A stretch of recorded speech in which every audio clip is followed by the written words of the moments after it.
just get into it. Let's go ahead and start off. 14 draft prospects that we would like to see on the Chicago Bears. When we did this last year, we actually got a couple of the guys that we drafted. I know specifically Kindle Vildor. I think we both talked about as a potential option for the Bears getting, I think we said 5th round. I think that's when we ended up drafting him too. So you guys can know that one of these guys, they're going to get drafted by the Bears. So get excited. Hell yeah. Well, I'll start off. And someone actually I think we got into before. We've done a little bit of draft prospect lookout. Sam Cosmi, tackle at Texas, wouldn't actually be my first pick. I do like a few of the tackles in this draft, and it's not the almost absurd. The cream of the crop is definitely Penei Sewell, but I think at 20, Sam Cosmi could be a decent pickup. I know a little bit of the size is kind of the concern, though. I think on him, which I definitely understand, as the Bears have had undersized offensive linemen quite a bit. Yeah, and he is a very athletic guy, and I would feel comfortable with Juan Castillo. Coaching him up. He seems like a good option. I know some people are saying he might be able to slip into the 2nd round. If you can get him there, even better. But yeah, definitely someone that has potential to be a really good left tackle. Or if he doesn't work out, maybe you just throw him at right tackle, and he should work out there with that athleticism. My first pick, I'll just get him off right off the back. Kadarius Toney. I think that he could be a really special player. What stands out to me so much with him is A, how explosive he is, but B, he has to have like one of the best contact balance out of a wide receiver that I have seen in such a long time. Like he just does not go down. And that's why I think he'd be so good in the Bears offense, is how much we use, screens, how much we use, like little shovel passes. I think he'd be really good there. And then also he's good with the RPOs. He's just an all-around explosive receiver and really hard to take down.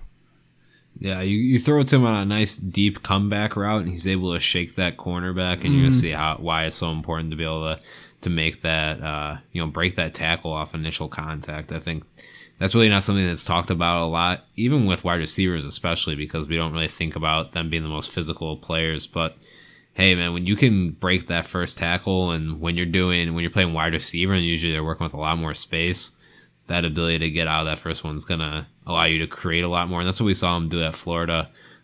He worked really well with Trask, of course, and I mean, he brought a lot of life to a team that in the recent history, his offense has been extremely flat. Helped bring a lot of life to him. Both him and Kyle Pitts, both really showing out. And Toney, he's there's a potential he could slip into round 2, but he's mostly the late round 1 guy. Big fan of him. Yeah, absolutely. And my next player is Javon Holland, safety in Oregon. Kind of a little bit more of what I think a lot of people have been wanting to see out of that safety position for the Bears, especially when it's complementing Eddie Jackson.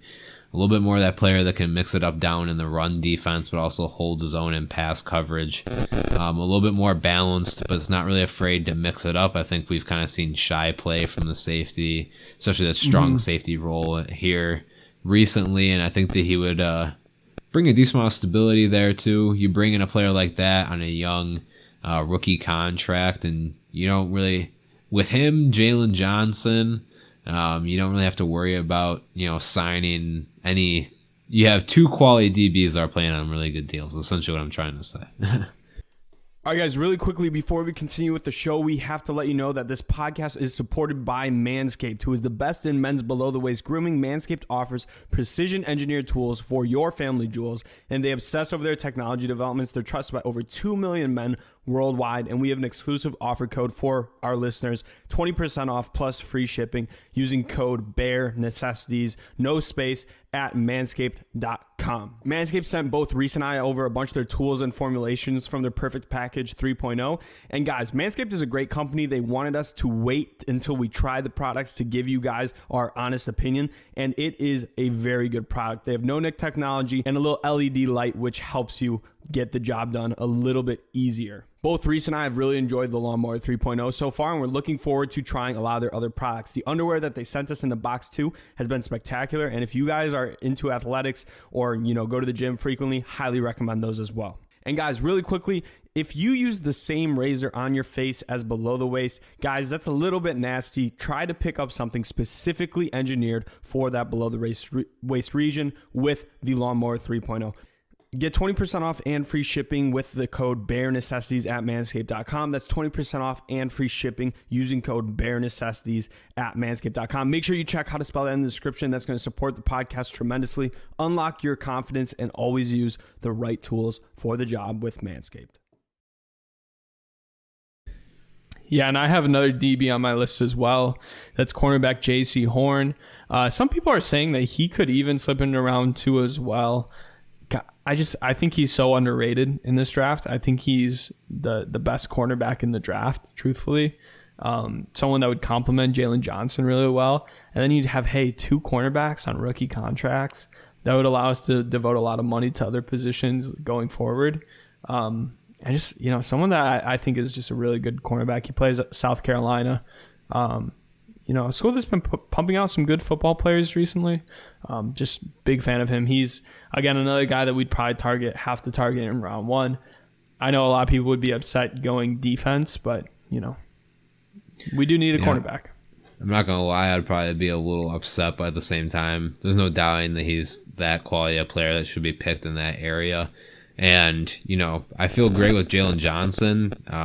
If we could get another young corner that forces Trufant to either have to play, somewhere else in the secondary, I would be totally fine with that because really, having 2 lockdown corners would be amazing and kind of leads me on to, I think there's a lot of actually really good DBs in this draft, actually. Definitely. Someone that I've been keyed in on really from the jump is Ifeatu Melifonwu on Syracuse.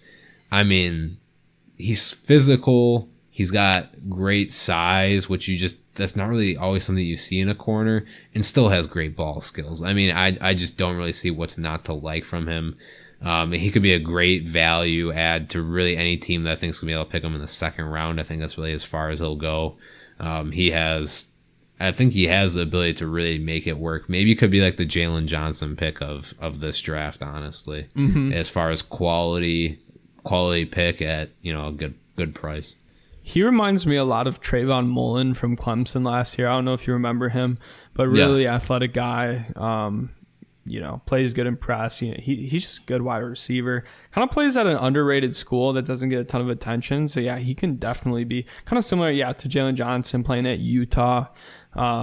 He could be definitely a good value. Honestly, I would be more apt to go cornerback in the second round. I think that cornerback in the second round is a really good value, especially in this draft.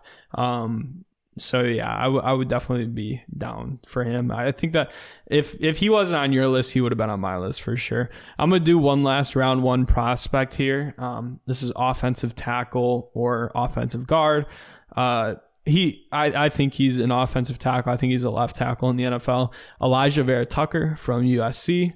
When you talk about just a guy that when you plug him in, you just know that you're going to have a starting left tackle. That's what I see out of Elijah Vera Tucker. Some people don't think he's like the most athletic guy.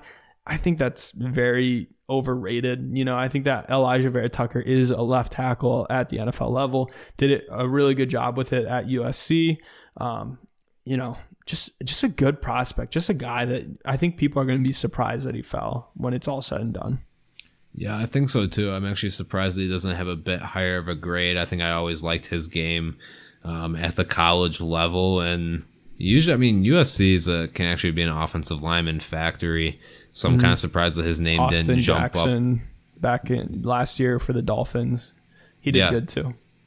Yeah, absolutely. And so I'm surprised that his name hasn't floated up there a little bit more with the likes of like Christian Darrisaw or whoever else you'll want to throw up there. But my next player is Amari Rodgers. Kind of has the concern of the fact that he's maybe a little bit more similar in stature to Mooney. He's not the biggest guy. I think he might be 5'10" or so. At the same time, kind of preface this a little bit. Someone that could help fill out in the return game. He has an explosive return, man. And that explosiveness also kind of translates on the offensive side of the ball as well. Very shifty, ability to really kind of to work every single level. He can be an asset in the short, mid, long range passing game. I think that's what you want to see in today's game very much. I mean, I'm not saying he's Tyreek Hill at all, but it's the same way that Kansas City uses Tyreek Hill. I mean, they use him all over the field. Basically, anywhere you can get this man in space is going to be a good place to put him. I'm just so shocked with Amari Rodgers how low he's projected to go, because he's projected like third round grade on from a lot of different people. I'm just like, I don't see it, man. I think that he could be a really, really good wide receiver in this league. He's the son of T. Martin, for anybody who knows that. He's a former quarterback, and he was a wide receivers coach for the college football game. He's known for putting out really, really good wide receivers, and he actually works for the Baltimore Ravens right now as their wide receiver coach. So he has like a respected, family line. His, obviously with your dad being a wide receiver coach, he's probably been taught it from a very young age. But yeah, Amari Rodgers, I would be very happy if the Bears got him. So I mean, we talked about this guy earlier, Kellen Mond. How could he not be on my list? He's probably going to go in round 2. Maybe he goes round 3, potentially round 1, depending on just how it goes. I mean, it's so hard, I guess, to find flaws in Kellen Mond's game. I think his biggest quote unquote flaw is that he never really took that next step on the college football level. And I think the issue was more that he had that expectation that he was going to take that next step, and he just never really followed it up. It's almost like, how can you blame him? Texas A&M's offense has always been super uninspiring. They don't get a ton of top recruits. God, who's their coach again? I'm blanking on his name. Jimbo Fisher, baby. Yeah, Jimbo Fisher, not most exciting name as a head coach. Yeah, I mean, he's pretty damn good though. he's good, but it's like it's not like he's known for pumping out quarterbacks, right? I mean, Jameis. Yeah, I mean Jameis, but but yeah, I guess that kind of speaks for itself. I think Mond, I'd be super excited with him. The robot in the pocket holds the ball up high, but hey, it can't be perfect, right? And it leads me to Jamie Newman. I'll tell you what, if it's the 3rd round and the Bears haven't drafted a quarterback yet, I'm going to really be hoping, and assuming that Mond's off the board, Jamie Newman is going to be a real interesting and intriguing name for me there. Someone that I'd definitely like for them to scope out. I mean, wouldn't be my first choice quarterback, but I think after Mond, he's probably my guy that I would like them to look after. Yeah, if you want to compare, these two guys to NFL quarterbacks, I'd say Kellen Mond. He reminds me a lot of Dak Prescott coming out, again, uninspiring SEC school. Did well, was productive in college, but some people saying that he doesn't really have that quote unquote special ability. And then Jamie Newman, I like to compare him to Teddy Bridgewater, but honestly, I think he's a little more advanced with the deep throws than Teddy Bridgewater was coming out of college. The thing is with Jamie Newman is you just have to wonder if like the lack of tape is benefiting him. Like if he actually you have to wonder, is it like hurting him or benefiting him mostly? It's kind of a crapshoot, man. We really don't know, because I feel like he could be really good, and there was thoughts of him having a much higher draft grade, but then there's also the doubts there too. I mean, and especially after Trubisky, picking a non-well seasoned quarterback is a tough one. Yeah, and another quarterback people throw out there for the Bears is Davis Mills, who was Stanford's quarterback. The tape that I watch on him, man, I'm just, I get that he was a 5-star recruit. I get that people say he's really good at processing. It's just, he has some terrible overthrows, and it reminds me of Trubisky. Yeah, no, I wouldn't be happy with Mills at all, to be honest. Yeah. And he's someone that I definitely think lack of film is benefiting him more than it's helping him. Like Kellen Mond, I think that how much film he has is actually hurting him. Like I think if we only had like one season of Kellen Mond like we did with these other guys, I think that he would be like, he might be in the first round. Like he would look a lot better, and you'd see a lot more potential. But when you don't take that step after a couple of years, it's kind of worrisome. But yeah, I'm gonna move on. Round 2 guy, maybe round 3, Joseph Asai out of Texas, edge rusher. Now a lot of people might say, we don't really need an edge rusher. We kind of do. Our edge rushers are getting older. We need to get some more guys in the rotation. Joseph Asai, I just think he's going to be one of those guys that, every once in a while you'll see a second round pick really blossom once he hits the NFL out of that edge position. And I could definitely see this out of Joseph Asai. I think that he's going to be a really good player on the NFL level. Explosive, aggressive, everything you like to see out of that, all the intangibles you like to see out of that edge rushing position.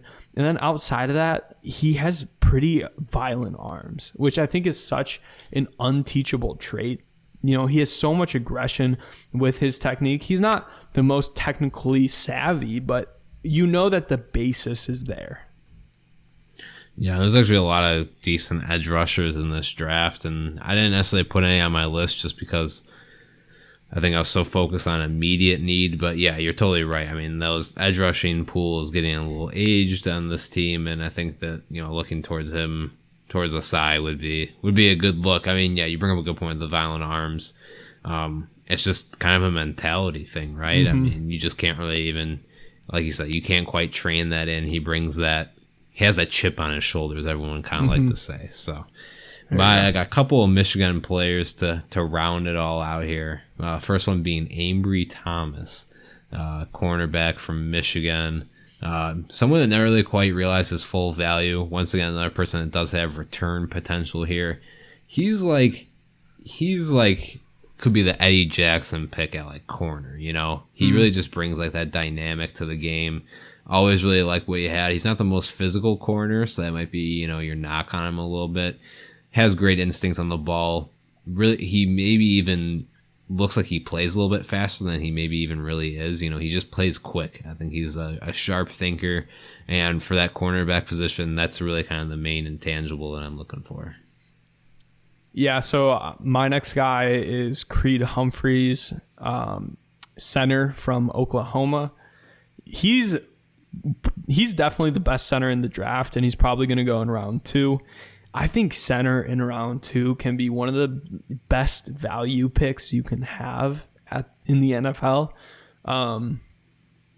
Man, I know a lot of people are happy with Sam Mustipher, and I am as well, but like Creed Humphrey is going to be an all-pro on the NFL level, and I just think getting a guy like that would help so much with David Montgomery and like really transform this offensive line, especially if you pair him with a nice offensive tackle. I mean, maybe we go Elijah Vera Tucker in round 1, Creed Humphrey in round 2, trade up, get Kellen Mond. I mean, that's a team that is starting to form together around the most important positions. So yeah, I think that Creed Humphrey would be such a perfect pick in round 2. And whoever gets him, if they're getting him in round 2, is getting an amazing value. Yeah, as content as we are with Mustipher, it'd be even better to get a player that can put him on the bench. And I think Creed Humphreys definitely brings that level of talent. And yeah, like you said, especially if you're going to bring in a quarterback to build that relationship between center and quarterback, is really something that's not really talked amongst a lot of people. For a lot of maybe like more seasoned people who have been watching football for a long time would understand how important that relationship is. But kind of just to a casual fan, it's not really something that really crosses their mind. And my last player, ending off strong here on Michigan wide receiver, Nico Collins. Always really liked his game, what I saw at Michigan. A pretty good route runner, maybe not the best. Every now and then will drop a ball, but man, he can make some big time catches. And I think that he's someone that you pair him with like a Justin Fields, you pair him with Kellen Mond, someone that can make these deep throws, and you let him work with them. I mean, I can't tell you how many times I've seen, Nico Collins run a skinny post that was just a huge play. And he can make diving catches. He can honestly do it all. He's had a couple one-handers. Everyone can do that these days, seeming with these gloves. But I really like his game, and I think that, at Michigan, they always just kind of struggled passing the past few years. Kind of hurt someone like Donovan Peoples-Jones draft stock coming out last year, but he ended up really latching on well with that Cleveland Browns team. And the one thing that always sticks out to me about Nico Collins is just his size. He's such a big dude. He's 6'4", I believe, if I remember that correctly. He's good. He's got a good stature, yeah. And stuff like that can be so beneficial when it comes to especially helping a young quarterback, a wide receiver that can get up there and get some jump balls. Very important. My final guy, Jamin Davis, I think is how you pronounce his first name. Can't say it correctly. I'm sorry. But he is a linebacker from Kentucky. Man, when you watch this guy play, he is like a heat-seeking missile.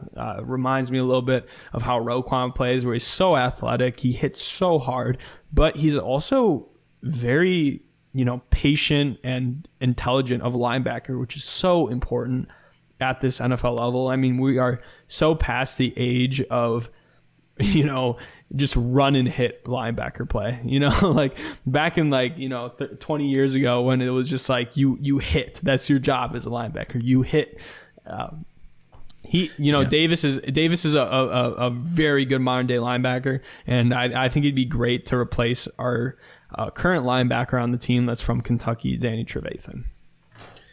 Yeah, these days in the NFL, to be a linebacker and to be elite, you need to be one of the smartest people on the field. I mean, definitely. It's such a demanding position, not only from kind of just being the leader of that defense, making sure everyone's aligned and in place, but also reading and analyzing the play. If you're a middle linebacker and you get caught up in the wrong gap, you could have just taken what could be a 2-yard gain and turned it into a 15, 20, 35-yard gain. So it's extremely important that you're on your game, not only just for every play, but every aspect of the play. You need to make sure that everyone's in the right position, and also the intangibles that he brings. I mean, like you said, not only just the intelligence, but the patience, and then the patience followed by just the explosive reaction. I mean, there might not be anything more beautiful than a middle linebacker meeting the running back in the middle of the hole and just, popping him and making that play and stopping it right there. Just definitely an underappreciated kind of play, but one that just shows the kind of tacticalness that's needed in today's NFL. So I wouldn't be upset with that pick either. And I actually disregarded inside linebacker, but the Bears definitely need the depth there. So I think he would be a great pickup.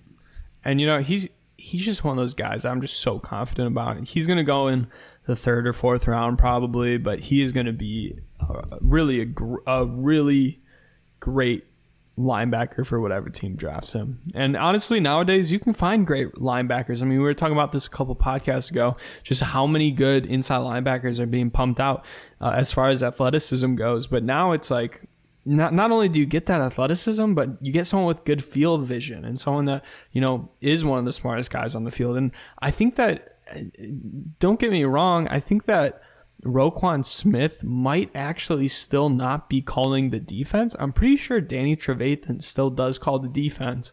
I thought that was switched over last year, actually. Was it? Okay, if it was, then I take it back. But if Roquan still isn't calling the defense, then it's a little bit like, hey, maybe you need to get him someone who's better at doing that.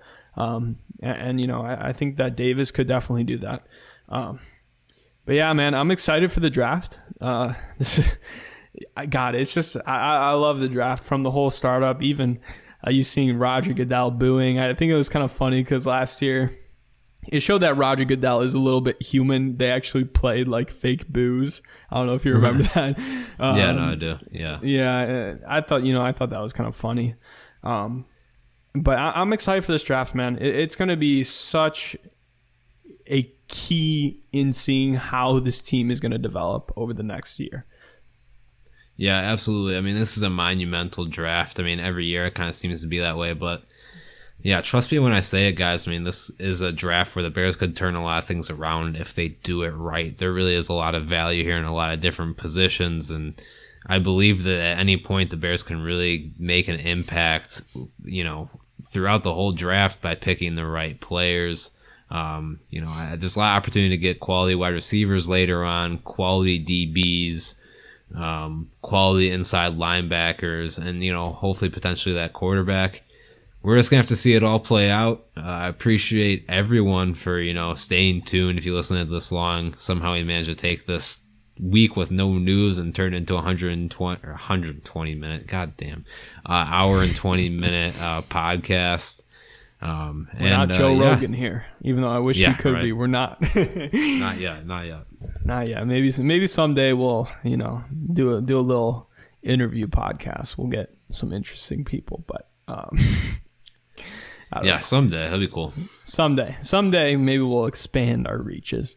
But yeah, again, thank you guys so much. Please, especially if you're listening now, you are one of our top listeners.